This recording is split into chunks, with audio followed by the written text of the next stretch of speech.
Shalom seluruh jemaat Tuhan. Dalam renungan kita pada hari ini yang diberi tema Trust and Obey, percaya dan taat, yang diambil dari Kisah Para Rasul 9 ayatnya yang ke-15. Tetapi firman Tuhan kepadanya, "Pergilah, sebab orang ini adalah alat pilihan bagiku untuk memberitakan namaku kepada bangsa-bangsa lain, serta raja-raja dan orang-orang Israel." Kepada siapa firman ini? Yaitu kepada seorang murid Kristus, seorang murid Tuhan yang ada di kota Damsyik yang bernama Ananias. Jika kita melihat dari perikop pasal 9 ini, di mana ini adalah menceritakan pertobatan seorang Saulus. Siapakah Saulus? Saulus ini adalah seorang penganiaya yang hatinya sangat berkobar-kobar, ingin membinasakan murid-murid Kristus pada saat itu. Dan di mana juga dia memiliki satu kuasa yang diberikan oleh imam besar pada saat itu untuk dia melakukan misinya, menganiaya orang-orang percaya pada saat itu. Nah, di dalam perjalanannya menuju Damsyik, hendak dia melakukan misinya, yaitu membinasakan orang-orang percaya. Dan dalam perjalanannya, Tuhan berurusan dengan seorang Saulus. Tuhan menampakkan dirinya kepada Saulus. Tuhan menunjukkan keberadaannya terhadap Saulus. Di mana kita melihat dalam cerita perikop ini, Saulus mengalami perjumpaan dengan Tuhan. Saulus pada saat itu rebah ke tanah dan selama 3 hari dia tidak bisa melihat.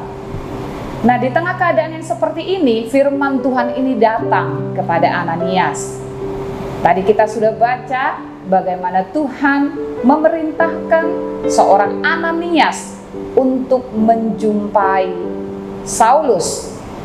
Pastinya di dalam perintah yang seperti ini tidak mudah bagi seorang Ananias, di mana Ananias mendengar banyak kejahatan yang dilakukan oleh Saulus. Ini sama artinya Ananias mungkin berpikir bahwa Tuhan sedang menjerumuskan Ananias. Bisa saja di tengah keadaan yang seperti ini, loh, bukannya Saulus ini adalah seorang penjahat, seorang yang ingin membinasakan orang-orang percaya. Kenapa Tuhan menyuruh saya untuk menjumpai orang yang seperti ini? Bisa saja dalam pikiran Ananias. Tetapi perlu kita sadari dan kita lihat, Tuhan itu baik. Dia tidak pernah merencanakan sesuatu yang mencelakakan kita. Tuhan telah terlebih dahulu menjamah seorang Saulus. Tuhan telah terlebih dahulu berurusan dengan seorang Saulus. Lalu setelah itu, Tuhan memerintahkan Ananias untuk menjumpainya.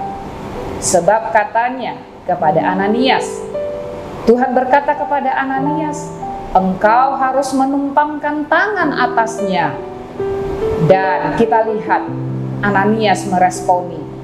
Ananias taat, percaya kepada apa yang Tuhan katakan. Jika kita melihat di ayat yang ke-17, firman Tuhan berkata, "Lalu pergilah Ananias ke situ dan masuk ke rumah itu. Ia menumpangkan tangannya ke atas Saulus. Katanya, 'Saulus, saudaraku, Tuhan Yesus yang telah menampakkan diri kepadamu di jalan yang engkau lalui, telah menyuruh aku kepadamu supaya engkau dapat melihat lagi dan penuh dengan Roh Kudus.' Dan seketika itu juga seolah-olah selaput gugur dari matanya, sehingga ia dapat melihat lagi. Ia bangun, lalu dibaptis." Ketaatan seorang Ananias akan perintah Tuhan menjadikan seorang Saulus menjadi alat yang luar biasa di tangan Tuhan. Tuhan memakai Saulus dan juga Tuhan memakai Ananias. Dan kita percaya, kita semua, Tuhan rindu memakai kita. Itu sebabnya atas hal-hal yang Tuhan perintahkan kepada kita untuk kita lakukan, sadarilah bahwa Tuhan ada di dalamnya. Lakukan yang dikatakannya. Pergi kemanapun Dia mengutus kita. Jangan takut, percaya, dan taat saja. Tuhan memberkati.